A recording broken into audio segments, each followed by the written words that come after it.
ya kamata mu ba da haɗin kai an cushe gurin an yi wa yadda a dogon ja za mu da farsu da Allah ka tafi a kowa da wani da ka samu wani a cikin wannan guri da Allah kowa ya tafi kai san zamani yana tafiya da daidai da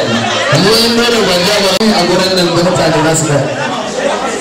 Allah a ba mu dama masu wutar nan yau an ɗauka to shi kenan kowa ya samu guri ya zauna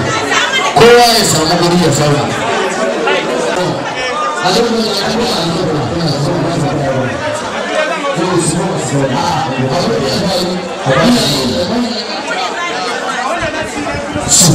Go!